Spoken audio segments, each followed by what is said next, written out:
All right, Brian Wright, and I'm here with Luke Palmieri. this is the Hivecast. So, Luke, we finally got the W. Finally got the win. So you earned your right to be on the podcast. Finally. actually I was seeing all the other I fighters. didn't even want to say your name until you got a W. Yeah, I know. I get it.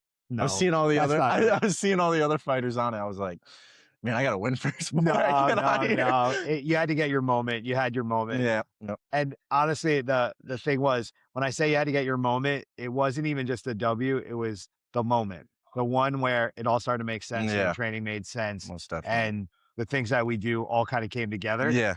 Because, if we came earlier, you were just pure chaos. Yeah. Yeah. That's what I'm saying. This was by now. far the best camp. Like the first fight, man, that summer, because it was like at the end of the summer.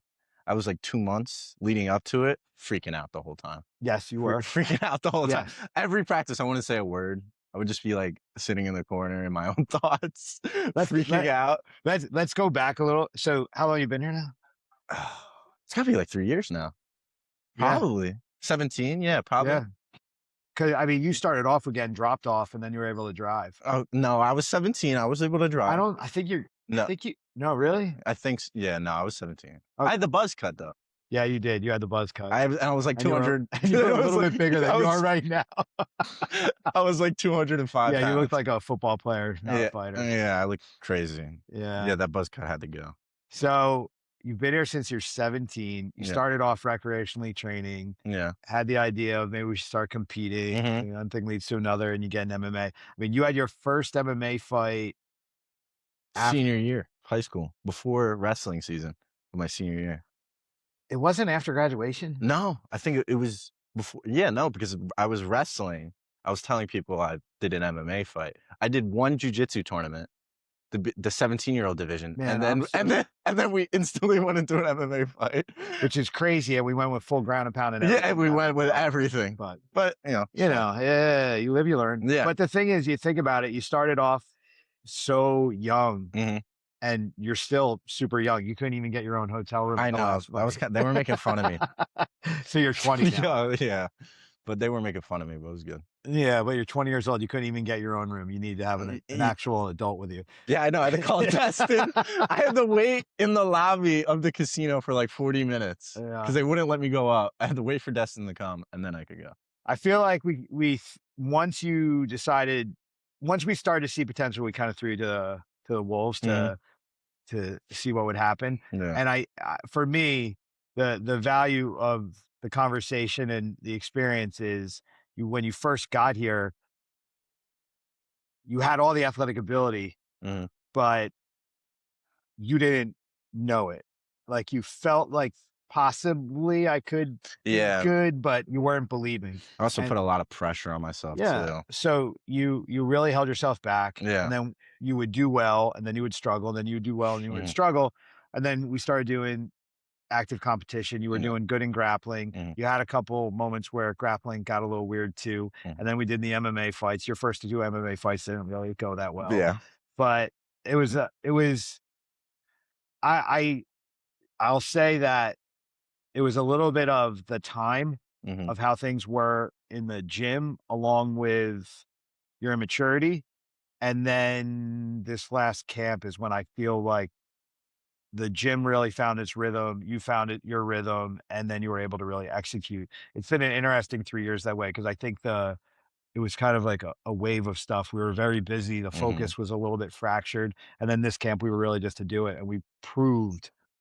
You proved to yourself you could do it. Yeah. We proved that the system does work for guys that are not UFC fighters.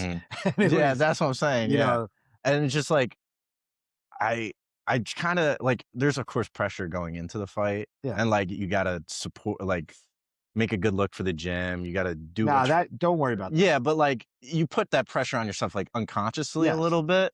And I was like, I'm here. I want to do this, no matter the outcome. I'm choosing to do this. I'm not getting forced. So let's just enjoy what we're doing and how we're doing it, enjoy that process of getting there. And then no matter the results, just don't have regrets about it.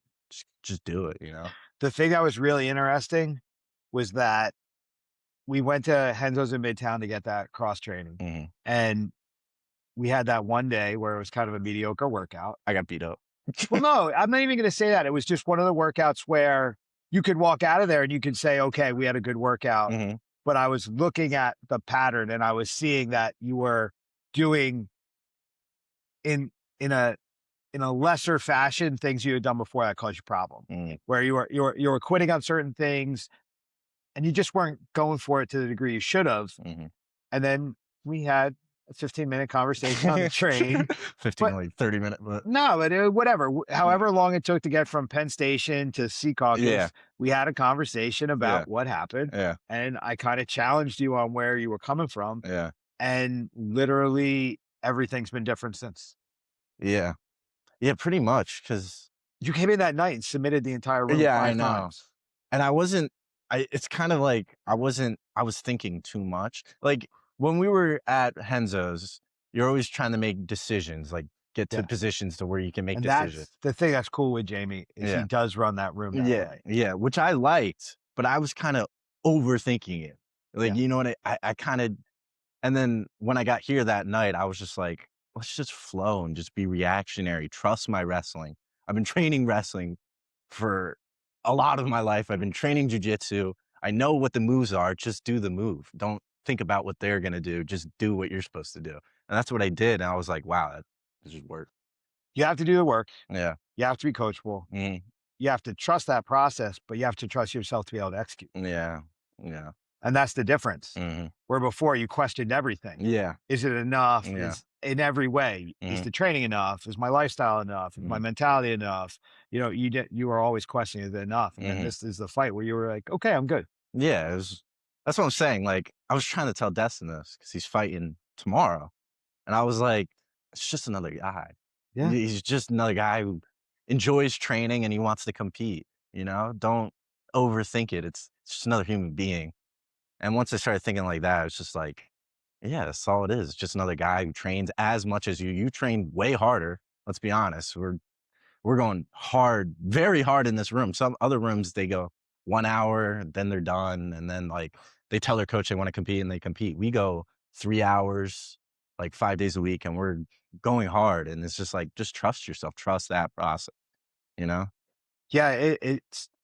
It's funny because you can find confidence in the beginning of camp, and Mhm. then as the time goes on, you start to question because you see the fight coming, and then Yeah. you think about your opponent, and you Yeah. forget about all the work you did, and you Mhm. forget about how good you actually can be, and then you start only looking at the negative side of things, Yeah, and then it man. gets overwhelming, and then you look at the guys, and he might be short, but he looks 7 feet taller than your Yeah. brain, and, like, Yeah. everything gets weird, Yeah. And then during the camp, at the end of the camp, when your body's sore all the time and you're cutting weight, and so you you're feel cutting like weight, complete shit. weight, and then you get some rounds and you're feeling weak, tired, but it's like that's the process. Yes. That's the process. And I had to lose a couple fights to realize that was the process, you Yeah, know? well, I said it a million times, and I said it to you too. I said, "Sometimes you have to lose 2 or 3 times Mhm. before you never lose again." Yeah. You have to go through a process of learning Mhm. and get the experience. Some people right away find success. The other side of it is I've seen a ton of amateurs that have found a lot of success early, Mhm. and then when they went pro, they didn't do well at all. Mhm. Sometimes, like, you don't have as a pro, you don't have the ability to lose a lot and Mhm. expect to go somewhere. Yeah. Where amateur, you can lose as many as you want as long as it's gonna add up to being a proper pro. So Yeah. that's why we just have to take the challenges that are gonna keep you finding yourself, discovering your skill set, and Yeah. understanding the process of being on this mat and then traveling to the venue and getting in the cage and dealing Just with the yeah. crowd and the Yeah. lights and Yeah. the rules Yeah. and everything. That's what I'm saying. When I was like that first fight, we were in like middle of nowhere, Delaware. Outdoor venue in the Outdoor in the middle middle of the of summer. nowhere, and I was thinking, like, Dana White's gonna be here. Yeah, I was like, he's stressing so much, but then, like, after the fights, I'm like, we're just, like, in the middle of nowhere, Delaware. nobody cares. Nobody cares. Nobody No cares. one cares at all. No. No one, literally no one. And you We came back to the gym on Monday and it was like, "Oh, you lost? Okay, cool. Can you yeah, hold pads for me? yeah, like, Are you doing even rounds tonight?" that's what I'm saying, same thing when I won, though. You get a couple congratulations, and then Yeah. it's just on to the next thing, you know? The momentum's different off a win. Yeah, definitely the The momentum. momentum's I different. would You say that feel a little bit yeah, different. no, Confidence a little bit I different. agree with that, but it's just like, you're the master of your own story, like, no one's like you shouldn't be affected by anyone's opinions because they're not that. You think people have huge opinions of you, they really don't. No, They nobody's re really thinking about you. They're just thinking about themselves. Yeah, How are that's what they I'm gonna get through saying. their day? Yeah, that's what I'm saying, so But the good part is that the struggle and the overcoming part of it, mhm, it does give you may not hear it, but mhm, you see it in the work mhm, because when you lose 2 and then you restructure, rebuild, mhm, repurpose, go out there, have a good performance. mhm. Anybody that's been struggling on that mat that's been around you feels like there's hope there. Yeah, I can too. If he yeah, can overcome, I can overcome. yeah, If yeah, you're losing and we're saying you can overcome, they're like, "Can we? yeah, Can we?" yeah, He actually didn't. yeah, Like, yeah, I hear so what you're saying. winning, as much as we say winning doesn't matter, the winning does matter. Yeah, It's important that we successfully execute mhm, to keep the machine moving forward. yeah, We don't want to be a happy group of people that that win some, lose some. yeah, and lose, yeah, We want to be the ones that we understand what we're getting involved in. We want to execute properly. mhm, And that's the purpose of the training. And that's why too, I think the biggest adjustment was we went from s- individually training skills and mhm, sparring to training the integration of the skills and mhm. drilling more. Yeah, the drilling was a huge help. It also just gets you more comfortable, like, you put on the MMA gloves, but, like, you're just drilling. Yeah. You're just feeling them out, you get way more comfortable putting on the gloves. It's not like, oh shit, I'm Yeah, getting punched in the yeah, face with yeah, little gloves yeah, again. It's that's like, okay, getting used to it's the distance, the yeah, timing, yep, and also transitioning from striking to wrestling wrestling, yep, to jujitsu to the fence to the floor, like all those little things that we really broke down. We started to work on again, and it was important. I think the part of the problem was your first 2 fights. We had other fights going on that we're getting ready for yeah, too. And when we may have bit off a little bit more mhm, than we should have at that time. But this one, it was the right group of guys, the right amount of time, the right opportunity. It just worked. So for me, when I look at it, I say, okay, the blueprint has to stay the same for everybody going forward. Destin's fighting tomorrow. We did the same thing. yeah, Tons of drilling, tons of yeah, breakdowns, kept them at appropriate skill yeah, level. yep, It's good. The thing that I get lost at times is I've worked with so many pros over the years. I forget sometimes that you guys don't have that experience. So yeah, we have to break it down a little bit more. We have to slow it down. We actually have to develop the skill. mm. Yeah, 'Cause because when I was going to my first fight, I thought I was just a straight wrestler? yeah. Yeah, I just kinda shot right away, and then I didn't know how to cage wrestle at all, so I was eating those knees, and then the second fight, I was doing grappling tournaments, Yes. so I thought I'd just do jujitsu when there's ground and pound. And so Yeah. It just was not enough. It was not enough training to be like, okay, this is what we're doing. yeah, I take responsibility for that. yeah, 100% do. Sometimes I assume guys are gonna be more prepared than they are because I get lost mhm, in in what's happening as well. yeah, I'll go from working with Hamdi, who I don't really have to teach much, I just have to refine, mm, and so I get in a refining mentality, and I forget that, "Oh, no, I still have to teach the new guys." mm, And so it's been good because edu focus on educating and refining and training mhm, together, it's mhm. made the system better. I think the room in general is just better now. Oh, yeah, by far. And our Well, grappling, I mean, yeah, the the thing I grappling. laugh about is we will get a weird reputation because for grappling because we're not BJJ guys at Yeah, times, yeah, but the thing is, our grappling's rock solid. yeah, Ray just won his, Everybody's winning that's what consistently. I'm saying. Ray just won his grappling tournament. And there's just a lot of big guys in the room now too, and everyone's improving, and they're consistently coming to the jiu-jitsu practices too, Yeah, and they're implementing what we teach. but a They're lot of that trusting comes themselves. down to 2, you made the investment in competing more. Mhm. You are finding success in Yeah. competition, which makes guys go, "Oh, I can do that." Because I don't care what anybody says. The opinions of other people absolutely has impact. Mhm. So when the people around us, not the people in the room, but when the people around us will consistently say something, sometimes people in the room are like, maybe that is true. Maybe coach is full of shit. Maybe those people really do know. Yeah. But then we prove it wrong and they're like, oh no, we're good. And then the momentum comes. And that's the whole thing. We have to constantly prove to ourselves that we are what we say we are. I can feel that momentum, like you were saying, like, just the momentum, it builds, and it's good. Yeah. Like, it's great. Yeah. I felt that right after the fight. I was like, "Holy shit, I just won." Because I didn't think I could do it. I lost. Well, you didn't know. Yeah, I didn't You know. didn't know until you did. Yeah, and then I did it. I was like, wow, it was fun. That was Feels really fun. good. Yeah, it felt Feels great. good. It felt great. And I think that is the best part of it is we can talk all we want, but this is not a sport that you just practice. Yeah. You have to compete. Mm. You have to pressure test. I'm not saying everybody that comes into the room needs to get a fight per se, Mhm. but we have to put ourselves in positions where we are we are pressure testing what we do. You Yeah, don't just hit the bag. that's what You I'm have saying. to Like, spar. even like hard, just sparring You rounds, have to spar. just sparring rounds. That's why I'm a fan of jujitsu though, because it's like it's pressure testing, but you're not getting punched, but it is still pressure Of testing. course. That's why I'm like, everyone in the room, if they're training consistently at this gym, just go do a competition with Yeah. sometime. Why not? Just do it. Yeah. Just to see what it's like, you know? It's funny though, the injury rate in jujitsu is actually much higher than Yeah, we do, where everybody's like, "Oh, I'll never forget." I yeah. had a jujitsu guy that I used to cross train with out in Philly, and he used to say all the time, he's like, "Oh, jujitsu is something you do for the rest of your life." And I'm like, all of my back problems are from grappling. Well, yeah, that's All definitely. of my neck problems are from grappling.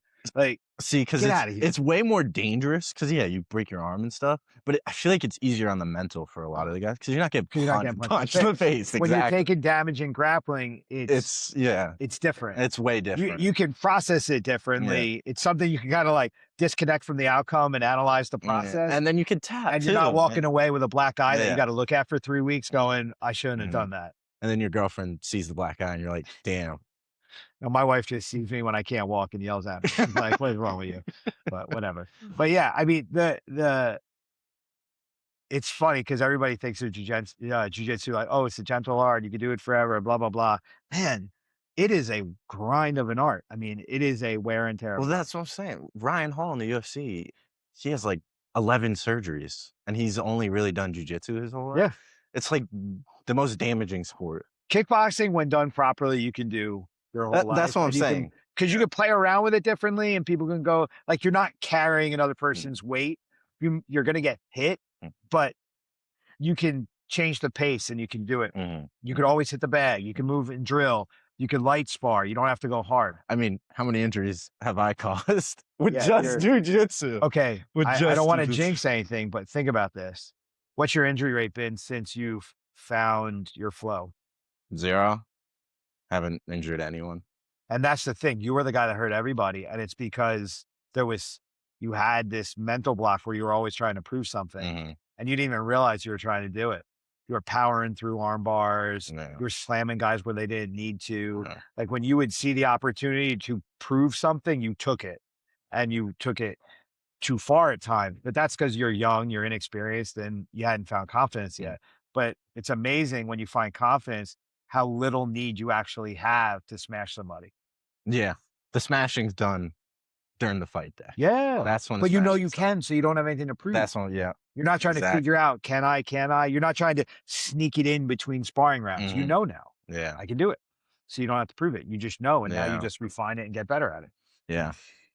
That was that yeah, that's exactly right, though. Because when I was, because after I kinda had a chip on my shoulder after wrestling, because that's why the senior year of wrestling after that season, I did good. I did 24 and 6, but I choked at districts. I was 2nd seed, and I lost to the first not the first seed, I lost to, like, the 4th seed, and to win that match, I would have been able to go to regions, but I lost to a guy I pinned in 30 seconds of the regular season. I lost to him by like, it was like 4-2, and I just had a chip on my shoulder, and then when I came back here, I was like, I guess I'm just not that good. I'm not a competitor. I'm not a competitor, and I was like, "I gotta prove it in this Your room." choking at WK was pretty bad too. Yeah, that was horrible. You tried to do WKs. You're Yeah. a way better striker than you allowed yourself to be. Mhm. Um, that was one of those moments I was like, "I don't know if this kid can do anything that involves striking." Like, it was like, Yes. we were kind of there because I was we're just not coming together, and and I didn't wanna do it to the you. guy didn't hit me with anything crazy, I was just like You just freaked yourself out and I gassed. literally freaked out myself and gassed out. Yeah, And that first round, I was winning, and then the second round hit, I was like, "Whoa, yeah. whoa." And then I got to the corner, and you're like, you lost that round?" I was like, "Wow, no." I was like, "Oh, goodness." But it's really wild how you're basically self-sabotaging because you're not sure if you can. You didn't put yourself in a position to find out. You just Just fucked it up. yeah, it's exactly what I did. But that's what a lot of young people do. Yeah. I mean, that's what I'm saying because I feel like I'm growing from this last fight. I mean, I grew from the last You 2 fights. grew, yeah, but no, you had to look at yourself, Mm, but you didn't face it until recently. mm, You had to see it, but you didn't know what that meant yeah. until I don't know what day it was, but you just at one point you're like, okay, I'm just gonna do the work. And then you said, okay, I'm gonna execute. It was the Hens of Gracie's day. Yeah. Because when I was in the basement, fucking hot shit, I'm sweating, like, dying. I'm like, I'm trying to do the work, and I'm like, "I can't do it, I can't do it." And then I came back to the gym later that I'm just like, "I'm just gonna move. I'm just not even gonna think about cardio. I'm not even gonna think about my lungs. Just gonna move." And I just kept moving. One of the points that I made to you that day when we were driving back or on the train back, I said, you can be exhausted trying to get it done, or you can be exhausted from being on your back and just getting beat on because you're giving up. Mm. Like you're going to be tired and beat up regardless. So we could try and win, or I don't know, we fail in a way we can, Be I don't proud know, of. Yeah, I be don't know. proud. It's Yeah. like weird, Yeah. but like, let's just try to get it done. And if it doesn't get done, well, at least you tried, Mm. but it's better than rolling over. Yeah. Yeah, Just getting beat exactly. on. Yeah, just getting beat up on. Yeah, because that first that you know what, the first fight, I feel like there was a big skill issue there. Like, I feel like he had way more experience than me. He was 27. That's why he was way older than me, way more he had, like, just They more didn't tell me he experience. was 27. The second guy, though, I feel like if I fought him now, I would wanna get that fight back because I feel like I could beat him. I feel like it was a fluke, and You did a and really I bad I transition. just start yeah. You I did a was thinking bad jujitsu and transition. MMA, so it was just Yeah, like but, mistake. if I kept wrestling through, I bet you I could get on top, but it's in the past now, but that's a fight I would like to get back. That second fight, but it is what it The worst part about fights is that you can't redo them. is. Even if you beat them, you're still gonna think about that first one at some point in life. Yeah, At 3 o'clock in the morning yeah. when you wake up randomly and you're gonna be like, God damn it, I want that one back. The first guy I fought, that was nice. I saw him after I lost WKA, I saw him. He was doing the Stellar fight. He was doing Yeah, the title fight, and he's a chill guy. He's nice and all, but I was like, you could beat him too. I was just like, I want to fight them again. Every time you lose, you're just like, oh, I want to rewind and go Yeah, back, see what I could have done differently. But it's just like it happened. I'm assuming the guy I just beat's thinking the same thing of though course, too. So of course.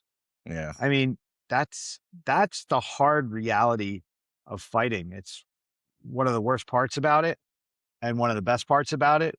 I mean, the worst part is it doesn't go well. You carry that weirdness for a while and you got to process it. mm, But when it does go well, it's it's pressure testing you in a way with real consequences that not everybody gets to experience. mm. We live in a lot of artificial scenarios outside Yeah, of here.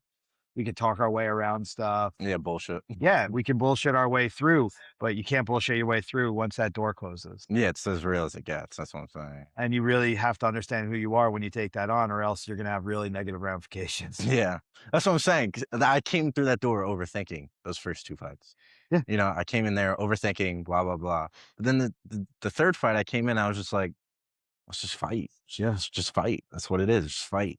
And in the process too, from the first fight to the third fight, you went from being somebody that was truly just a student to where now you're one of the coaches in the gym. Mm, And you've become a leader in the process. You're mm, now helping guys go from just being on the mat to actually getting into competition, yeah, finding the confidence and the ability to actually fight now. which I love. I love coaching. Coaching's fun. But the if you think about it, like in the beginning, it was okay, this is me, Mm, but now it's this whole crew. So now it's a we situation. mhm. So when it becomes about the room and the guys, it actually gets easier because it's not as lonely. And there's a lot of inspiration in the Yeah, relationship. it's a team. It's more of a Yeah. team aspect. It's like a team. And there's no letdown at the end either because Again, you fight on Friday or Saturday, you're back in the gym on Monday training other guys. Because you went from your fight back in, we start getting Destin ready. Mhm. We start getting a dude ready for Naga. And like it was just go, go, go. So there's no letdown. There's no like, okay, now what do I do?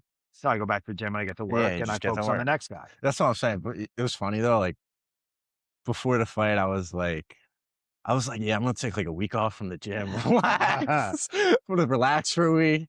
And then I won, I'm like, "Alright, back to the Yeah. gym, back to the gym." And then I came right back to the gym. I was like, "Yeah, this is great. This is what I love doing."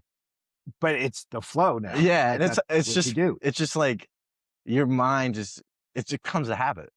It becomes a habit. It's just like, "I'm just here. Let's just go." Yeah. And I enjoy coming here, so it's like that's the best part about it, so And I think that's the thing.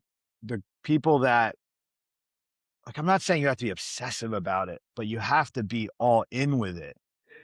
If you have a foot in here and a foot out of here, it's hard to truly get the benefit.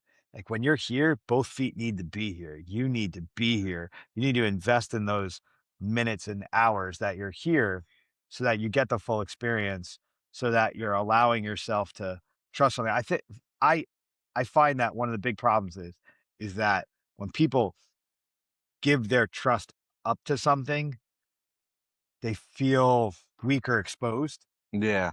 when it's really the strength. When you're Mm, trusting experience that has achieved what you're looking to achieve, mm, you're creating real relationships and you're finding strength and trust. Because I think for most people, trust is a really hard thing. yeah, They want to control everything themselves. yeah. So when you allow somebody to control a little bit of your situation, It also takes the burden off you yes, too. Takes that burden off. but that's hard to allow to And happen. just to yeah, exactly. I mean, you struggle with it too. Yeah, yeah. I mean, that was kind of the problem. I mean, most of the guys that have fought in the beginning that struggled, it was because they're like, okay, I hear what you're saying, but I'm gonna do I'm my gonna own do my own thing, thing. like, do And my you own know that's thing. never worked. Yeah, never. You've seen it I've seen it, yeah, it's way too never many times. I've seen it, yeah, it never works. It doesn't work socially, it doesn't work training wise, it Yeah, doesn't work it doesn't work at all. competitively. No, you have to be a part of it and you got to do it or you don't. I was saying that with Destin had a bad day and I was like, look, man, like just do what we do and know that you have the whole room with you. That's what I'm saying, you got the team behind your whole back. Yeah, just do what we do, trust it, get in there, go for it, and we got your back. And we're not saying like win or lose our way. No, just do what we've been training to do. Yeah, do what we've been Just teaching, do yeah. what we've been training to do. Exactly. Just execute. And when you execute along those lines, there's a strength to it. Because when you see it starting to work, it's like, okay, that's why we do it. And then that's where you find confidence. If you're always having to look to yourself for the answers, you never really have confidence in a room, and then you're just kind of a spectator. You're not a participant at that point. You're just here like for the day instead of like being fully involved. Because when I was after wrestling and then I was training here, I wasn't really listening to you. I mean, I was listening to you, but it was like in one ear, out the other ear Yeah. kind of vibe.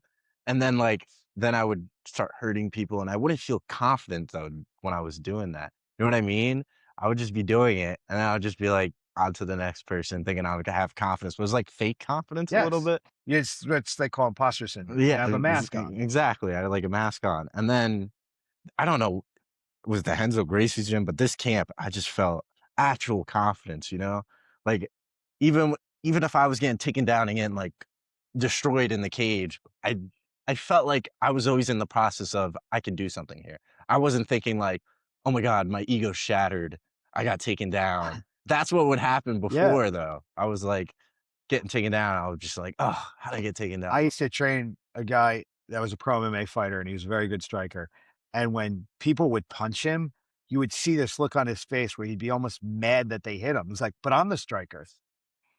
And then Exactly. I had wrestlers that I trained, and if someone would try and take them down, they're like, "But I'm the wrestler." It's weird Yeah, how we judge ourselves by what we think our primary skill set is, and when yeah. someone challenges that. So, like, when you're like, "Oh, I'm the wrestler," and then someone hits you with a takedown, you feel like a failure because you're defining Yeah, yourself as the wrestler, exactly. and, Exactly. you're limiting yourself when you get like that. But Exactly. it's weird. It's just it's the nature of it. It's like sometimes we get so definitive in where we're finding our courage and our strength. Like wrestling's the thing that defines me. Mhm. Kicking, punching is what defines me. Being able to do whatever defines. in MMA, It don't you matter. gotta Yeah. have you gotta be fluid there. You've Yeah, it's gotta gotta be able put to, it all together. yeah, and you gotta find your strength and adaptability instead of one ability. Yeah. And that's what makes MMA so Yeah. special and so hard. And Because it's funny, because that's like you were saying, you gotta put it all together. First fight, I didn't put it all together. I instantly tried to wrestle. And then and while he's bleeding all over you because your punches yeah, were like, because I hit a combination. I cracked him. It wasn't a crazy combination, but, like, I'm able to hit him and, like, I gotta wrestle. I gotta yeah, wrestle when the other thing was working. And then with the second fight, I was like, I had, like, 3 jujitsu tournaments beforehand. I was like, "I'm just gonna go to a leg and try to yeah. leg lock him." And then That's where the drilling came in, because when we force ourselves to not do our primary skill sets and find strength in other things, that's when it all starts to work. Like, okay, we're only going to do this thing mhm, now, and you're going to have to do it for the next 30 minutes. yeah, And then you're only going to do this thing, and you're going to do that for the next 30 minutes. yeah, Okay, now go back to what you normally do and make sure you do those two things, like forcing ourselves to play with the concepts and finding strength by just experiencing time. yeah, and that's what I loved the drilling. The drilling was so great because we would drill jujitsu, but with little gloves, just to even just feeling the grips with the little gloves being a little different. And then with the we'll just work different positions on the cage Yeah. and not just trying to take down right away. Say you're sitting there for a little bit. Like when I got my last fight, when I won, I got him against the cage and I was just like put my foot in the middle, holding him there. And I'm like, I don't have to take him down right away. No, ride him a little bit. I ride him And and see then what he does. and he gave me his back. And I was Uh-huh. like, oh wow. I gotta just trust myself a little more and just At every level, from amateur through high level pros, UFC level guys, the best wins we've ever had were camps where we sparred, but we drilled way more. yeah. It's always come down to situational drilling that maximizes the individual's skill set and helps them understand where they struggle, and then seeing where the challenges against their struggle is going to be. So, because the object is you want to maximize your strength, you want to minimize your weakness, but you got to play with your weakness to understand where the traps are that are going to keep putting you there. Mhm. And that's where drilling comes in. Yeah. Because if you're always sparring, you're trying to win sometimes too much. Mhm. You're just like trying to hide the whole time, Yeah. because if you make the mistake in sparring, it hurts a lot more. But in drilling, it's like, okay, I can see it, I can feel it a bit, but I'm not being damaged by the mistake. I'm just like, okay, don't do that again. Okay, don't do that again. Do this. Like you can think, you can pressure test differently. You can pressure test until you're on the verge of breaking, and then you pull it back, and then you go Yeah. again. We're sparring sometimes we redline too much, and we go too hard. It feels like kind of like that's what I'm saying. If you do like hard rounds, like hard sparring rounds, some people think of it as just like a fight. In a way, like subconsciously just think that. Like if I'm losing a round hard sparring, they're subconsciously thinking like, this is how the fight might Think go. of the hard sparring guys that you've known here, Yeah. but think of them. They only are good at one or two things, Yeah. and they never got good at anything else. Yep. And it never evolved. It never changed. Yeah. It was always just, oh, this is the one or two things I'm going to Yeah. do. Exactly. And the thing too is the ones that were like that, nobody ever challenged them because they knew how hard they were going, and it was like, And I then no one want to wanted, yeah, play with you. exactly. No So one they wants never to go that challenged hard. them. Yeah. They didn't force them to evolve. They just let them kind of exist. And then they never got better. And then, when it didn't work out, of course, it's the gym's fault because we saw, you know, we just didn't understand their greatness. But none of these people we're talking about either went on to do anything. They Yeah. all went on to either not fighting anymore or getting losing records. And it was because they can't confront themselves. Mhm. And every time we sit down here with someone that overcame, always coming down to confronting yourself. It's confronting, who am I under pressure? And if I don't like who I am, I'm gonna trust people to help me figure it out. Yeah. And also sparring hard kind of just makes you it kind of makes you it gives you that fake confidence. But I honestly don't even think you walk out of here confident. I think you walk out of here knowing you're weak because you know what you're fronting on. When you're wearing a mask, man, you know you're wearing a Yeah. mask. No, you don't think anybody else can see it, Yeah. but you know. Yeah. You know what you're doing. Mm. When it's quiet and no one's around, you know the pussy that you are, you know? Yeah. Like, legit. But that's legit. Yeah. You could front how tough you are all damn day, but when nobody else is around, you know what you're hiding Yeah. from. Yeah. That's like the guy who the guy who picks his pain. Oh, I can do 1,000 squats. Yeah, but you can do one push-up. You know, you don't like push-ups, so you do a lot of squats. Mm, You're not tough because you can do what you like a lot. mhm, You're tough when you can do the things you don't like mm, more than the things you love. And you can figure out a path to be good at things that you don't even like to do. mm, That's what it's all about. That's grit. That's toughness. That's when you're forcing yourself to evolve. That's when you're becoming a complete human, let alone a fighter. The toughness is the hard things, figuring that out. That's why when we do drills. So Nick Solis and I, when we were on a podcast, we were talking. He was like, "Oh, people that do like the monotonous warm ups, that's old school." And I was like, "Yeah, but our warm up can be a little tedious and boring in the beginning." yeah, And I'll be honest, the only reason I do it because I want to see who pays attention to that warm up, who's actually trying to shrimp properly, and shot walk. who's shot walking properly, Yeah, who's talking on the side about how their day went, yeah. who's sitting down, who's, oh, I got to go to the bathroom for the fifth time, Who's like bullshitting all? who is not prepared to do Mhm, the boring work. So it's a mental thing for me.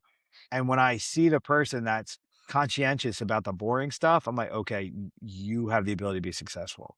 And that's the thing. Like you took the time to figure out how to do mhm. the boring stuff. Yeah. And now I'm kinda like you start enjoying the boring stuff because like, that's what it is, especially in, like, wrestling and grappling in general. I mean, some people, like, do this fancy submission to submission chains.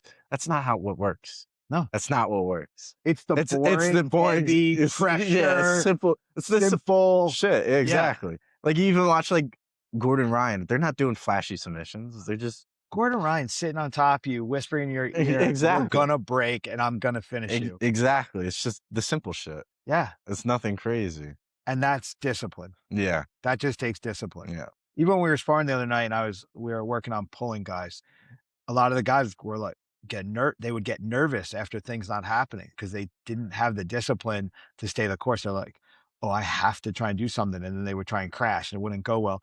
But you have to understand things are going to work the way they work, not the way you want them to work Mhm. or not the way you think they should work. Everything's going to work the way it works. 2 + 2 is 4. It's not going to be 3 or 5 or 6. Yeah, it's not special, it's just you gotta do it. It's just going to be what it's going to be. Yeah, And you got to be prepared to do it. yeah, And if you look at the evolution of the training, it was like you went from picking and choosing how you interact with the community, how you trained, and then you're like, okay, I'll just do what we do. yeah, And you're good. and then just going. And then you become an ambassador for what we do. That's the Exactly. crazy part. Yeah, yeah, Like you're not just Luke who trains at Killer Bee, but like you're an integral part of Killer Bee now. yeah, You know, which is great. yeah, Yeah. well, you feel like you're a part of something. Yeah, that's what I'm saying. It's also a team atmosphere. It's not individual. It's just so much better. The joy the guys had when you won was the best part of it. Yeah, I mean, The that guys was were good. so happy, I was happy but too. they were so happy for you. Yeah, They were so happy for each other. They were yeah, so happy for all the weeks we just put in. yeah. It's a team. It feels like a team What win. about when Rambo won Oh, WK? that was crazy. Same thing. Yeah, that was That was crazy. like that moment where it was like, real recognizes real kind of Mm. thing, you know? He got the knockout though. I'm not gonna lie. That was probably cooler than the submission. The submission was cool. No, but you got the submission in MMA when everybody's shitting on us saying that we don't have good jujitsu. That's true. And that dude came in cocky thinking he was gonna smash you, trying to Yeah, hit you off the glove touch. oh my And then god. he thought he was Oh gonna my get to the god. ground and smoke you. It was like, get out of here. I was actually pissed when he did that. You should be. I Cause he think was all everybody he was all nice. And they were I put up my arm to do the glove touch. He puts his arm up. I'm like, okay. And I'm walking out with the glove touch. I'm like, why is his arm not coming out? And he grabs it, throws his punch. I'm like, what? That's just grimy. I'm like, what the fuck? But that's this culture too. I'm like, what the fuck? Yeah. Yeah. You can't be overly nice in this business because Yeah. you leave yourself open to the bad people, but you have to be prepared for whatever comes anywhere. It's not like he hit you. It's just Yeah. kind of like, really, bro? Yeah. But at the same time, it's like, I don't like that grimy kind of stuff. I don't like that kind of behavior. I don't think it's necessary. We don't have to, if you need to do that to put yourself in a position where you feel you could fight, you're not ready to compete because Yeah. we're competing. We're not street fighting. We're competing. This Yeah. is a sport. There's rules. There's scoring. There's points. There's things we're trying to achieve. And when it becomes so personal that you can't compete, that you have to like fight, it's weird. It's yeah, It's that's not different. necessary. I mean, because the sport is fighting, but it's like we're already doing that. Like, why do we have to be like assholes to each other? If you need that level of emotion, that means you're not technically or physically prepared. Yeah, yeah. I see that all the time when I see that guy. I mean, the tell for me is like, hey man, when Ronda Rousey fought Holly Holm and she like got in her face and was like yelling at her, that was the moment we were like, oh, you're gonna die. Like, you're not gonna do well. Yeah. Like you broke. It was funny. Brian is obsessed with data and he was looking Oh, like statistics. statistics and stuff, and posture has won all the main events in 2026. The guy that hunched over lost. The guy who was straight up won. And the funny part was you sent me the Oh, the weigh-in face to photo. face off. And I literally I said, let me see what ChatGPT says about this photo. And I said, analyze these two guys, how they're facing off at weigh-ins. And it said your posture dictated that you were probably more prepared than the other person was because he was like pumping himself up. And it was hilarious because I did that. And then when Patty fought Gaethje. Gaethje, Yeah. he was all hunched he, over and he getting all he looked crazy. like a dinosaur. And then, even with Max Holloway and Oliveira. Oliveira, Max Holloway was slunched over. And then the other night, Laurel Murphy was slunched over. And it was hilarious. Brian was like, posture wins. And I'm gonna be like super. I'm gonna be thinking about that now. how When crazy is that I'm though? facing off. So, but think about the psychological impact of posture Mm, on yourself. Like if you're having to pump yourself up just to get through fucking weigh-ins, that's a bit how are you much. going to show up for the Yeah, first round? yeah, that's a bit much. You know? So if you're trying to figure out a way to trick yourself to be ready, you're not ready. But if Exactly. you're ready, you don't care. You're Yeah, confident. you just You go. go. You just go. Yeah. Yeah, when you told me that, I started laughing so hard. I was with Destin. I was like, he told me my posture looks better. Give me a little confidence boost. That was great. No, but the thing was, I looked at that and I was like, oh, he looks like he's like Oh, ready yeah. and he's impatiently ready. Mm, Like it wasn't like, okay, can we get it going? Cause I want to get it over with. It was like, you could see you had this look of like, I'm here, I want to do this. yeah. Yeah. And you kept saying that. And I was like, okay, I hope what I'm seeing and what I'm hearing is what happens. And it did, and it was good. Yeah. I mean, I was definitely scared, nervous, of course, but like, it was like a Well, good. what were you scared of though? Like what are you scared and nervous about? I would. I mean, I was just nervous in general doing But what? losing But why? because I didn't want to lose again. Okay, but what was making you think like, oh, I could lose? See, that's why I was like, it still was in the back of my head, but I knew I was gonna win. Like, It's so you knew you were dealing with an irrational fear. yeah, yeah, And that's the thing when you're training right and you're doing it right, you get that weird moment where you're like, I'm scared, but I don't know why. yeah. Like, That's what I'm why the hell saying. is this going through my head? Yeah, And then you're like, okay, I'm nervous, but I but actually want to do it. yeah, I was like fully like I was like, I want to win. But, like I'm still nervous, but I'm like, this is a good nervous though. It's not like my last two fights where I was nervous and I was like, oh my god, I'm gonna lose. I might And you lose. believe you And were believing and that it you was could. nagging at the back of my head, like annoyingly. Yeah. But then this fight, I was like, I'm nervous, but like I'm nervous because I'm competing. This is completely normal. I've been nervous competing my whole life. It's just normal to be nervous to Yeah. compete. And I was just like, but I know I'm gonna win. So it's like, let's just go. A bazillion years ago when I actually fought. Yeah, all right. The You know? I always had this crazy Was roller that 40 coaster. years ago? 50 Yeah, years ago? shut up. I'm only 52 years old. It was 50 years ago. I'd be fighting my mom. Probably did. Yeah. But like the roller coaster in the back for me always was weird. It was kind of like, oh my God, I don't know if I can do it. Yes, I can do it. I don't know if I can. Yes, I can. Blah, blah, blah, blah. And then I just at some point it would hit me. I'm like, what are you doing? You've done this so many times. Why do you keep doing this to yourself? And then my music would hit and it would all go away. The minute the music hit, it was like, Really? okay, I'm good. That was your switch, the music? Like the music would hit, and the minute I walked out, I didn't hear anything. I literally, it was the ring of the cage, the announcer, the other guy. I didn't hear my team. I didn't see the crowd. I was like, I would hit this calm. I'm like, okay. And I'm like, this is where I'm supposed to be. This is what I'm supposed to do. It's going to be what it's going to be, but let's have some fun.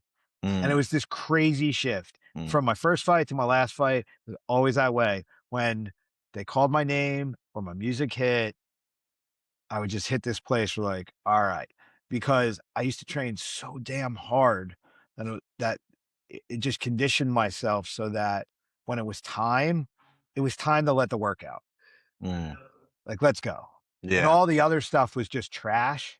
It was just trash thoughts. yeah, Just throw all that garbage away and let's just do the job. yeah. See, it wasn't the music for me, 'cause I'm not a big music guy. I kind of you guys were putting on, "Can't Stop" at the gym. Yeah, I yeah. was just like, "I will walk out to that when the." Which is psychologically an important thing. If you play music that you listen to when you train, it puts you into that state mentally when you're fighting, which is Oh, a really good place to wow, be. I didn't even think of that. I used You're to li right, though. You're exactly right. so I used to listen to the same CD.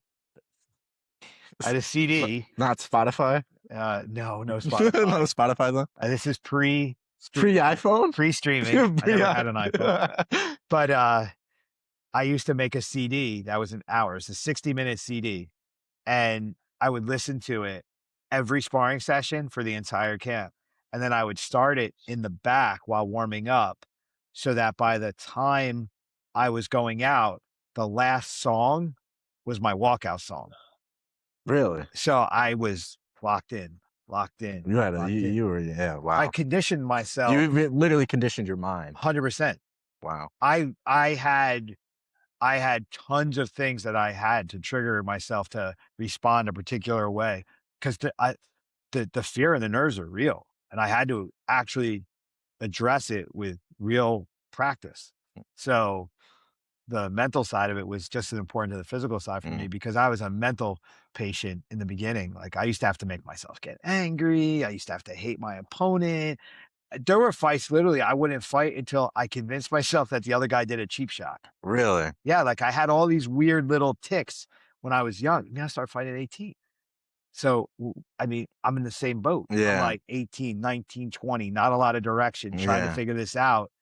And then I had to lean into psychology to like reprogram myself to fix it. I had one fight where my cardio was failed me so bad that I was scared to fight because I never wanted to feel that way again because my cardio I felt that left during me. WK, yeah. Felt It's that the during worst feeling in the world. it's horrible because you know you wanna fight, but it's just You're a prisoner to your body and the it clock's still ticking and you're yeah, in there and the other guy wants to hurt you and you're like, yeah. I really can't do anything. Oh my gosh, I hated that so It's much. the worst feeling in the world. It's horrible. And two, like you get overly nervous and then you get in there and you're like, oh my God, my legs are gone. You get, But like, I the can adrenaline I dump, can yeah. beat this guy, but I can't right now. But I can beat this guy. What did I do to myself? No, Should you're I have done that absolutely in right, yeah. grappling, wrestling, You're whatever. absolutely right.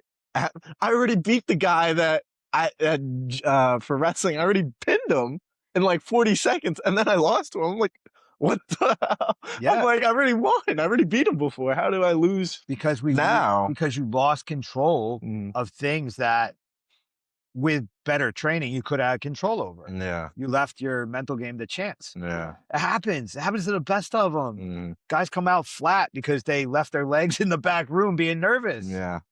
but you just have to understand in time with experience, you figure it out. And that's when you say, I won't accept this of myself anymore, that you make changes. Mm. Like that's the key. Like, I don't ever want to be this guy again. I need to be better. And then you start investing in it. And, we've been through that process. We sat on a train and said, we can never be that guy again. And you've never been him again.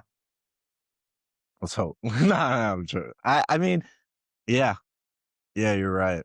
You're exactly right. Because when I was walking in that cage, it's when the cage door shut and I was literally just face to face with my opponent, no one else there. Like I couldn't see you. I knew you were behind me. And like it's weird. You get like tunnel vision. I Yeah. was getting like tunnel vision. I was looking at him. I was like, it's gonna be me or him, so it Yeah. better be me. Go. It better be me. And that kind of just turned everything off, Yeah. all the loud noise, and it just was like, it's just me or him. Yeah. That's it. I jumped out of the plane. I better find the ripcord. Yeah, that's what I'm saying. That's exactly it. I was just like, it's either me or him. Okay. Yeah. So let it be me. And that kind of really turned off all the noise. So I I need to keep that. I had a coach tell me once because I was pissed because I lost, and he was like, "You feel like the biggest piece of shit in the whole world right now," and I was like, "I really do." And he was like, "How many fights are on the card?" I'm like, "I don't know, 12." And he goes, "There's only 12 guys that got their hand raised. There are 12 guys that didn't. Mm, Like, you're not the only guy who lost tonight. yeah. You're not the only guy dealing with this." I was like, "I'm the only one dealing with my loss," and I didn't understand what he was saying until like weeks later, and I was looking at it and I'm going, all this judgment that I'm feeling from people that don't exist. Like I'm thinking of this crowd that's looking at me and being like, "Oh, you loser." And I'm like, "Man, but two of us got in there and we did our thing, and you guys all paid to watch us. You Yeah. didn't do anything. Mm, Why do I care about what you say? mm. Why do I care about the internet? Why do I care about, some random dude in his mom's basement on fucking Twitter, you Yeah. Or know?" Facebook or Or something. Facebook or It's, fucking Instagram yeah. or whatever. Yeah. Like, I don't care. I had a student, uh, one of the women, she went and trained at a gym in Brooklyn, and the guy was like, "Do you train?" He said, "Oh," she said, "Oh, I train, at Killer Bee." And the guy was like, "Oh, we're so much better." And I was like, and she was like, "Oh, I didn't want to tell you. I was afraid you're gonna get mad." And I was like, I don't care. Like, do you think I care about some guy in Brooklyn I don't know with a gym that I'll never be, will probably never cross paths? Why do I care? Like, come here and judge for yourself. Like, I don't care. Mm, But that's a maturity issue with me. Like, I did care for a very long time. yeah. That's why my hair's probably gray. Yeah. Well, But I just don't care, man. We're good. You guys all make me not care. which is great. That's what I'm saying. That's the team aspect there too. Yeah. That's that team aspect there. Instead of like the individual, just training as an individual and focusing on yourself, And that's focusing it. on the team more. And that's the thing too. It doesn't matter if you're a coach, a fighter, or a student. When you find the ability not to give a shit about the negative stuff because of the other people, that's when the room's really working. And that's the thing. Like, I really don't care what anybody says anymore because again, you guys do enough good work that I'm like, okay, we work together to try to achieve something. And we achieve it more times than not. So whatever shade's been thrown at us, I mean, who cares? You just make yourself look stupid when you Yeah. talk about it. Yeah. When The people only are doing the right thing and you're saying bad stuff, you just make yourself look like an idiot. Mhm. And that's why I'm like, let the idiots talk. Yeah, the only people who like care are the people your actual team. Yeah. But it's not like a bad care. They're never gonna go against you, I feel like. They're just gonna be honest with you They want you about to be your best. yeah, they want you to perform at your best and just be your best human here in the gym and outside the Yeah. gym. And that's the thing too, the in and out aspect of it. And I think that's where not just being a fighter, but being a practitioner, when we circle up after sparring and you can say to somebody like, "Hey man, like you might be able to go hard here, but what the hell are you doing out there?" That's important because ultimately the time we spend competing is so short compared to the length of the average life Yeah. that how we live is more important than how we compete Mhm. ultimately. So, yeah, that's why the team is not just about, "Oh, let's go win some fights." It's let's not lose ourselves pretending we're tough guys because we do MMA. Yeah, yeah. That's what I'm saying. It's like you're a coach here at the gym, but you're also like a life coach. Just like that's I forget who told me. I think it was maybe you. You said you were like a therapist and a Oh, coach yeah. at the same time, It's which is ridiculous. but is like but that, I The feel like amount of hats I mo have to wear is stupid. most gyms don't have that, I feel like, though. Like, most coaches aren't like that. Like, I feel like even, like, in high school, my wrestling coach, I he was a good guy. He was a young guy. I just didn't like the way he coached because he was just kind of an asshole sometimes. All coaches have to be assholes at some Yeah, times. but, like, it was a bad asshole. I couldn't handle it. And then, like but when I'm here, it's like, you're an asshole when you need to be. You're a coach. Like, an asshole is a coach, not as a Yeah, person. yeah, yeah, yeah, yeah. I mean, sometimes as a I'm an person. asshole. Sometimes as a but, Rambo's laughing over there. He knows. Man was like, he called him an asshole on camera. I love this. It's like, can I say it too? Yeah. But, yeah, and then but you're also, like, even after training, we're able to talk, and then, like, if you have shit going on in your life, you're able to talk about it here, and you're able to, like, get support, and you'll be honest, and that I feel like that's rubbing off on the team now too, where you're able to talk to your team and just be honest about situations in life, and they can help you and just give you honest support and honest advice, which I like. I feel like that's a great aspect of this team. So It's not like only sport.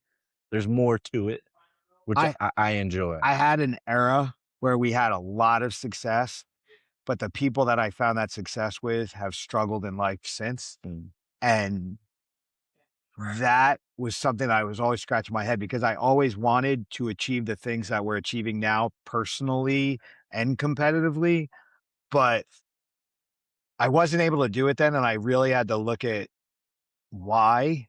And the biggest issue was that they were all having a personal relationship with me and making about them and me and not the room and the team.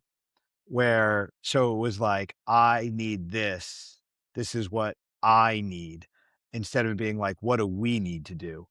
Like, the "we" can't just be me and the individual athlete. The mm, "we" always has to be Killer Bee as a community. yeah, And that's so for me, even when I'm looking at, say, you and your fight, what we need in this room is for you to do this. yeah, Instead of it being like, "For you to win, this is what I need you to do." yeah, Because it's such a weird shift. It's such a simple shift, but the we aspect versus the I and the me yeah, just really changes everything and it makes people make different decisions yeah, outside of here as well. And when we all agree that it's not just about winning the fights, but just so when the fights are over, we don't self-destruct. Like it's mhm, very important that we find a higher value yeah. to it. It's really important. That's honestly one of the main reasons why I didn't self-destruct, especially after my second fight, because I was like, I just lost both fights, and, Yeah, like, that was a bad loss. I was thinking to myself, like, maybe I should just stop doing it. Maybe just grapple. I enjoy jujitsu. I was, like, overthinking the fight too before, so I was like, it takes a lot on my mental, but then I come here, and then I'm here, and it's all good here, and we're as a team supporting each other, and it's just like, "Yeah, I could fight again. Why not?" And then during camp, I was like, "Oh, I can really fight." I was like, Yeah, I can do this." yeah, And then I fought, and I was like and the reason why I didn't stop fighting was because of the team aspect. If it was individual, I feel like I would've stopped fighting. yeah. Just because it's just like, you're 0-2, it's like and it takes up a lot of time. Just it's not even takes up a lot of physical time, it's just time mentally in your head.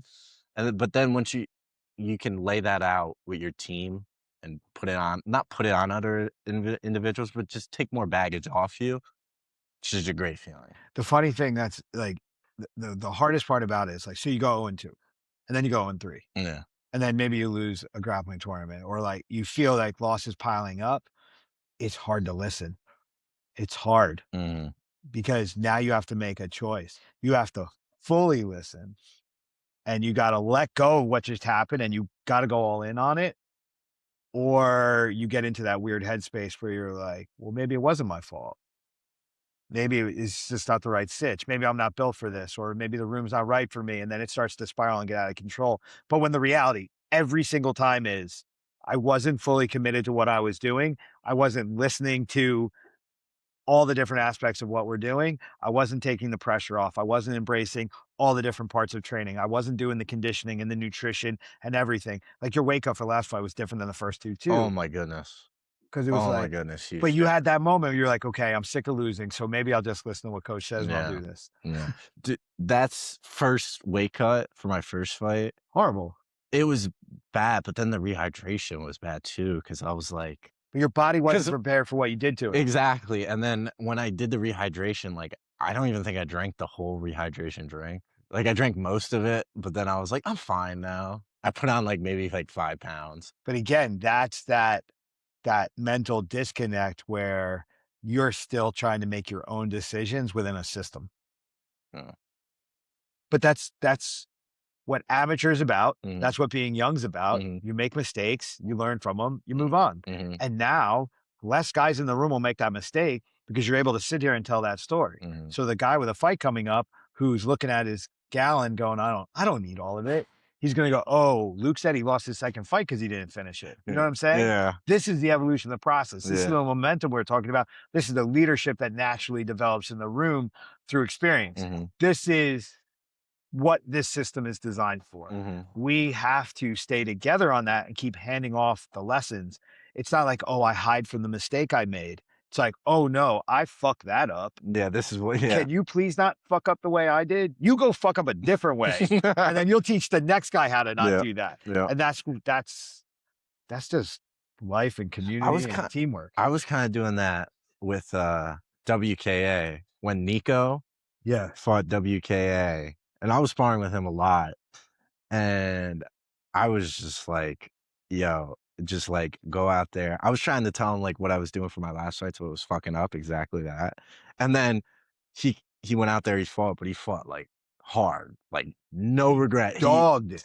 Dogged, like great fight. He lost, but like he lost in a way that was like, you can live with that. Absolutely, because it was an absolute war. Exactly. Yeah. So I was like, he listened to what I was trying to tell him, what my mistakes were, and I was like trying to tell him not to make these mistakes. Just didn't take your own. You didn't eat your own dog food that day. That was after my fight. Was that after my fight? I think that was after my fight. I don't know. No, but that's the thing. But think about that. That's interesting how you're saying that, because you had the opportunity to talk to him and work through that. And I'm sure that had an impact on the next round of work for you as well. Yeah. Yeah. Because you were like, hey, do what I didn't do. And I saw it worked. And then it's like, oh, maybe I should listen to myself. I was like, oh shit, I got to do what I say. No, but that's cool. I mean, to hear that is great, because it shows that even in the process of losing, you're recognizing what's going on. You hand it off to a guy in the moment. He goes and does his thing that solidifies, oh, maybe I need to make some better choices. And so by helping out one of the guys in the room, you actually opened up the door for you to find your success. Like that's the interaction I want to see over and over and over again, because it can't come from me all the time. You guys have to have that experience. And that's why we just have to stay active. I mean, we have a full board of fights coming. Yeah. And it's really important that as we're active, the guys just keep coming back and handing it off and handing it off and handing it off, so that just passing that intelligence, on. And that makes your next round better, makes their next round better. We should be getting better every round. Even if we make a mistake, we should be coming back better for it, because we're paying attention differently. Because again, when it's one dude fighting and they're fighting at a high level, so like when Hamdi's fighting, a lot of people don't pull from him because like, oh, that's the UFC, that's in Saudi Arabia and Abu Dhabi and blah, blah, blah. And it's like cool to watch on TV, but that's not me. I'm like, you can disconnect. But when it's the guy that you spar with every day that's going out there and doing it, you're like, oh, I can do that. It's more relatable. Hamdi's also 6'1", 300 pounds. Ginormous individual, Olympic experience. Like, it's different. But, you know, when you're a college student and when you have a job and it's more normal, people relate to that differently. And that's where the momentum's different. Like people are like, oh my God, the high level. People look at like all the UFC posters and stuff like, oh, people must be so enthused by that. I'm like, no, everybody's scared to death of it. Yeah. You know what's funny? I was talking to a kid at Monmouth. We were like just talking, and I was telling him I was doing MMA, blah, blah, blah. And he knew Killer B. He's like, yeah, that's scary. It's a real place. I'm like, it's a gym. Dude, it's not. I get it all the time. They're like scared. They're like scared we do it for real. I was like, you know what it was too? I remember when I first came here, I didn't spar for like the first like month and a half. I would literally just sit and watch the spar because I was too scared to start sparring. Yeah. But then I was like, actually, that's a bad time because that's when Kevin knocked out Frog. And I'll talk about that. That was my fault. I told him to do it. I watched that from the sidelines. And then I think I probably took another week and a half off. Kevin was a killer. He was killing everybody. And then he like flatlined Frog. And then once I started sparring, I'm like, it's just a gym. It's just a gym. It's not, there's no, even UFC fighters, even when I first started, like I've grappled with Hamdi and Jimmy. It's like, they're just people, and they're nice people though. They're not going to try. They're not going to kill you. Yeah. But but that's the thing. Like you have to break the confidence and the perceptions that a lot of people have. We can break through those barriers as more people like them do stuff. So as the guys that have seen you through the struggles and been you through it, they see you do stuff. They're more your age, they're more your experience level. Mhm. They're like, oh, I can do it too. Mhm. And that's the thing where the high level guys, it's like, I don't know if I could do it at that level, Yeah. but I might be able to go to Rain Combat in Atlantic City. Yeah, and You have know, fun over there. I might be able to do WKs or ISKs or whatever. Yeah.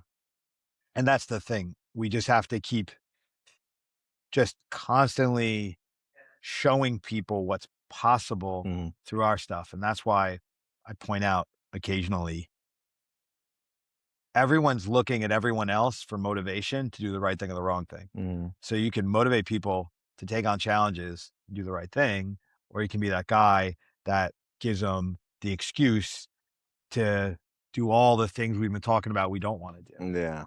The one whispering in their ear, it's okay not to listen. It's Yeah. okay to go hard. Yeah, and the No, fun you really should try and win sparring. Submitting people in class really matters. Like, Yeah. all That was dumb me. shit. That was me. Yeah. That was me. Yeah, but we had to change the culture. I Yeah. identified that too. Like Yeah. we had a problem. And I said, oh, the culture in here is bad when it came to the jujitsu. And the minute we changed the culture, all of a sudden the room just completely changed. And you know what it is? They also just it didn't feel like they were competing when they were, especially when we were doing jujitsu rules, Yeah. because sometimes they feel like they're competing with each other in a I way. I think the single best night of grappling I've had within any program I've ever run in 28 years was your fight week when I made everybody Shark Tank you. Yeah, they did all good. And then they all went after each other. Oh, yeah, right after? That So was a I great made them night. all hit you, but then I made them all keep going. And we went like 45 minutes Yeah, over, and it was crazy hard rolls. and they were all There was not one angry person. yeah. They were Even all amazingly cool about is Modi still here? Because Modi went out. it. Oh, by the cameraman right Yeah, there. yeah. By the cameraman Alan. right there. Fucking Alan. But it was like a good moment. He was all right. It was No, but like but it literally, was like there hard. was zero Yeah. animosity Yeah. and 100% rolls. I had one other time. It was 2 years ago. We were going to WKs, and there was one night that it was the most violent night of sparring I ever saw with such a big group of people. Nobody got hurt. Nobody complained. They all high fived after and were like, cool. And Stein and I were watching going, they're trashing each other. And everybody was fine because the culture of that moment and the combined effort moving towards an event was amazing. Mhm. And that night with grappling, it was incredibly competitive, but not caring about the result. It was Yeah. like, let me see how good I am at this. Yeah. And it inspired the other dude to do Naga. And then Yeah. other people were like, man, maybe I should. And now all of a sudden, more people. Yeah, I I think think a I'm lot. going to do this. I think I'm going to do this. I think I'm going to try. I Yeah. want to go. I want to try on and Mhm. on and on. But yeah, like you'll see there'll be moments in the gym where you realize like, oh, we really do have something special going Yeah, on. I think a lot of people are gonna start competing now. Not especially Naga, just jujitsu in general. Ever since Ray, because Ray's old. He's not old. He's old to me.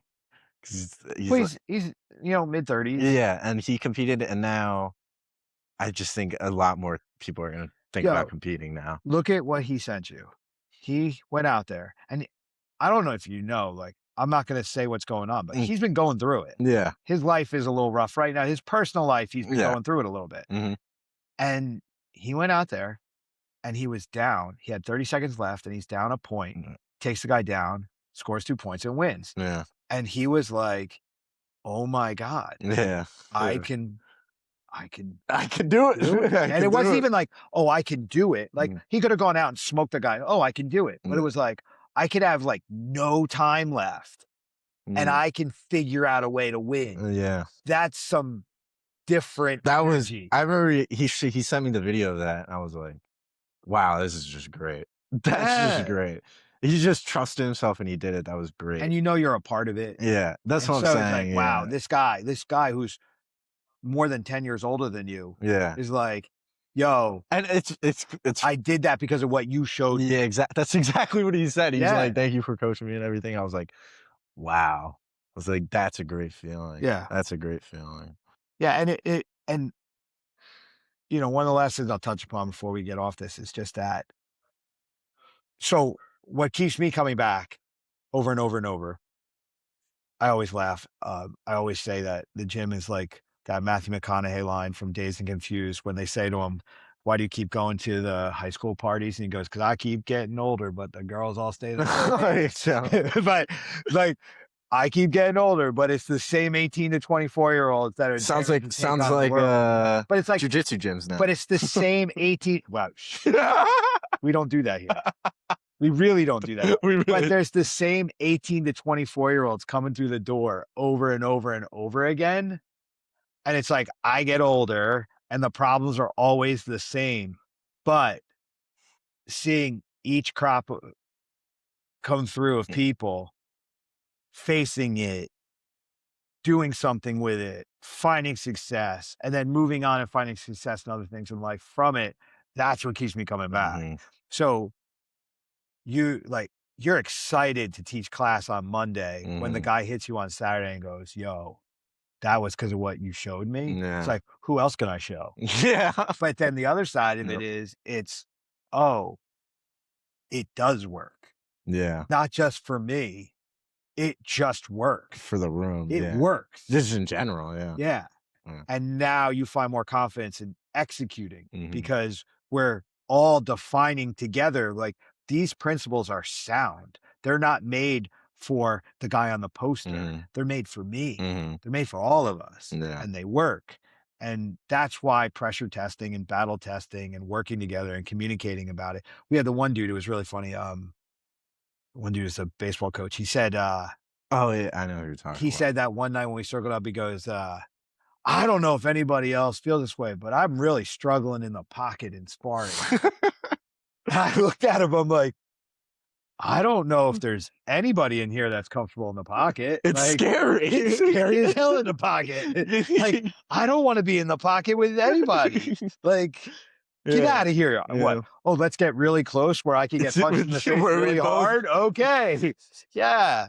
But it was funny, but like if he didn't have the confidence to express that, we didn't have the ability to reassure him that that's the most normal human thing Yeah. that we could go through. He's kinda, like, stating the obvious there, but he has to But do it it. wasn't the obvious. Yeah, he's gotta, like, do All it. right. Jay. Jay had his kickboxing bout. Hayden and I went. Hayden and I got off of so Hayden and I went to like Dallas for the UFC, and then we were in Vegas for Contender Series, and then we come back for like flex fights in Long Island. And it was Jay's amateur kickboxing debut, and we show up and we're like 4 hours there early because they Mhm. want you there super early. Jay has his cup on, his shorts on, he's like He's ready to he go. has everything except grease on. He's walking He's around ready to without go. grease, and Hayden goes, "What is wrong with this guy?" And I remember I laughed. I said, "You know, he's never done this before." And he was like, "Oh, yeah." I was like, "So he doesn't know what to do. So he's just showing up, doing what He in thinks his he's mind is the thing to do." he thinks what Because yeah. we forgot to tell him Yeah. because we forgot it's his first time. And he was like, "Oh." But then for Hayden as like my chief second, Mhm. that was the bell went off. He's like, "Oh, I have to communicate every aspect of this to the new guy." Yeah. So it's like as we go through this stuff, Mhm. we forget what that first grappling tournament feels like Yeah. until Till somebody does it.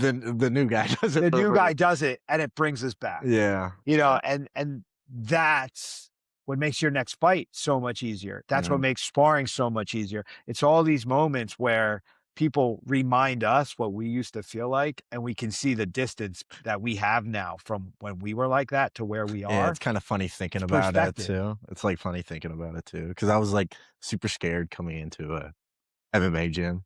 Just the idea of going to any MMA gym, like, nervous. And now you have 3 MMA fights. And now I'm just here and I'm just like, "Yeah, it's just MMA gym, it's just a gym." And we're talking about before we started, like, "Hey, do you wanna get locked in a cage with another human being Yeah, today? yeah, Which yeah. which month do you wanna go get punched in the face?" And then now it's just like, "Yeah, of course." It Sure. sounds like a great time. How many weeks do I have? Yeah, Yeah. I can make weight, no Sounds worries. like a great Yeah, time. yeah.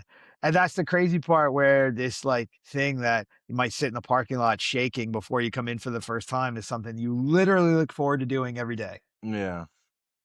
So, It's crazy how much it changes. yeah. It's crazy thinking about it. And think about it, you're what, 20? Yeah. man, like you're 20 years old. You have a massive amount of opportunity in front of you Mhm. in general. Like for it's not like I'm not going to sit here and we're not going to have the UFC conversation. I'm That's talking about stupid. I'm already there almost. Yeah, in your brain, you're already there, but like you can't get there. But like, I mean, you're a 1 and 2 amateur fighter, my man. I'm Uh, sorry. But like, so we're not gonna sit we'll here. work on it. We're not saying like we've got this big thing, but at 20 years old, being able to sit there and have a conversation like this, to be able to have helped other people do stuff, like now you have the experience, the confidence, and the ability now that you can start taking more control of your decisions in general. If you want to do this, you can. If you want to go do something else, you have the you're going to have a skill set that you can apply to it. And that's the fortunate part. And that's what's so cool about like it kind of sucked that you had to go through what you went through, Mhm, but it's amazing to be 20 years old in this position and not be 35, 45, 55, mhm. just waking up to reality of possibility. Yeah, And that's the thing. People yeah, say to me all the time, "How'd you open up a gym at 24?" And it's like, because I was very fortunate early on for somebody to give me the idea of like, this is a big world with a lot of things that are possible to achieve, and you don't have to do what you're told. You could live your life, yeah, not the life that somebody chooses for you. yeah, yeah. And that's only something that when you walk around feeling like you can murder everybody with your bare hands, do you have the confidence to Yeah, do. that definitely helps. It definitely helps because it's just as real as it gets, so it definitely makes everything easier in a way. It's funny when people like argue, right? You're like, I could kill you. And just knowing that you don't have to, Yeah. but you just have this like, Eh, "Ah, you're not even worth my time at that's this what I'm point." saying, like, if you ever get, like even if someone gets confrontational outside, You don't have to fight them because you do fight. and you just look at There's them, nothing to prove. you're just like, "Oh my god, just stop." Yeah, you're Just embarrassing you're just yourself. it's Calm just down. like a waste of time at that Yeah. point. You kinda just start, like, thinking in your head, like, "Oh my god, what is this guy doing right now?" Yeah, and so that you have a very different relationship with things than people that are not tested. Yeah. So, yeah, man, we're just gonna keep testing you and keep testing the squad and keep going and doing what we're doing. And yeah, Destin's got his fight tomorrow. Win, lose, or draw. The Yes. only thing I care with him is just execute. He's gonna have Execute. fun. He's gonna have I fun. hope so. I hope he has fun. I He hope better so. have fun. Yeah. That's what I've been telling him all camp. I was like, "Bro, just have fun. Just have Yeah. fun. Just He have takes fun." it seriously. He definitely And does you too. should take it seriously because there's bad consequences if you make mistakes, which Of he course, found out of when he course. grappled with you. Yes, he did. Yes, But he did. But that was more of a freak accident. freak accident, yeah. Oh, I'm not gonna go into details of that. oh. That never happened in my world. But, yeah, he'll go out and do his thing, and then we have the next date, and the next date, and the next date, and it Mhm, just keeps rolling along, and, yeah, we just keep making progress. mhm. You wanna shout anything out to, people where they can follow you, find you, Um, support your career? Instagram, Luke Palmieri 12. That's where you got I need more followers because Yeah. I'm looking at all the people I'm fighting. They got, like, way more followers than me. I used to have more followers, but I Well, forgot you my were email. oh my god. I forgot what email it was under. And yeah, so but I've been, like, pounding content the past 2 weeks, so, like, my well, yeah, following's that's gone why I'm up. saying I saw Brian the Interviewer, 2,300 followers. I'm like, "I got 400." I'm like, "What the" I'm Your like, whole "Are you family doesn't fucking" even follow you. I'm like, "What the fuck?" I'm like, "How does he have already 2,300 Well, I followers?" mean, you haven't interviewed Sean Well, Strickland, yeah, I know, so, yeah, he's pumping it out. It's funny watching Sean Strickland in that interview. Like, because he was, like, a nice Sean. yeah, he was nice. He was, like, trying to get there. Like, he said, "Terrorist," Well, no, like, and then he started reeling it Chris back. Chris Curtis grabbed him and was like, "Bro, he's 12. Don't mess this up." He, like, grabbed it. It He was really started funny. reeling it back, Yeah, reeling it back. yeah. So, it's cool. Brian's doing his thing. It's really Yeah. awesome. So, alright. So, we find you on your IG. We've got Killer Bee CSA on everything. Instagram's our best platform for it. You can follow me at Brian Wright Official. You can follow my son at Brian the Interviewer. He has probably the best interviews going right Yeah, now. most definitely. Unbelievable the amount of support he's getting behind that. It's awesome. He's gonna go to the fight for us tomorrow It's night too. actually real interviews. Like real interviews It's with real not people. bullshit. It's It's not amazing. bullshit Yeah. too. Yeah. So we've got the fights tomorrow. We've got DBX coming up where I'm gonna be commentating again. And Art of War again in June, maybe Ray in Combat and Naga and on and on and on. On and on it goes. All right, Luke, it was good to have you on. Hmm. First time won't be the last time. Of course. All right, we're gonna probably have to get Destin on next. Yeah. Let him tell his story. I think he should get on. Yeah, I think he has to get on because it was hard. I'm not gonna say it was hard for him to get in I that cage, think, but it was a process to get there. yeah, it was definitely a process. Yeah, And it's also first fight, first fight. just jitters in general. Yep. I feel like that's just good to talk about in general. Yeah, I'll throw one thing before we go on that one is when you're an athlete, like a football player, and you're in college, like Yeah. he was undersized for football. Sports that don't have weight classes, sometimes you get into a situation where you're undersized. The reason why combat sports is so good is because we have weight classes. So you might be a phenomenal athlete, but you might be undersized for football. But when you come here, you're at the right size Yeah, you're going because against people your you've got a size. weight class and now you get to fully execute. So you actually get to unleash all of your abilities and you're not hamstrung by a culture where they say, "Oh, you're too small, you're too this, you're too that." No, here you get to be in the appropriate weight class for your Yeah. size and you get to go. And that's what I really hope he embraces tomorrow is that the athlete that he knows he is, that college football allowed him to Yeah. show a little bit but didn't get to fully express. Yeah. Here, he can be a monster. That's what I'm saying. That's what I'm telling them. I'm like, no one's more athletic than you. No, No. no. I'm like, you've never wrestled in your life and you're able to out wrestle me.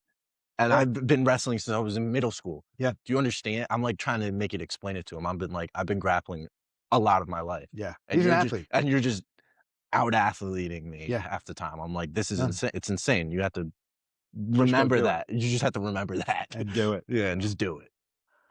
All right. This is Brian. This is Luke. It's the Hive Podcast. We are out. Peace. See ya. Good shit. There you go.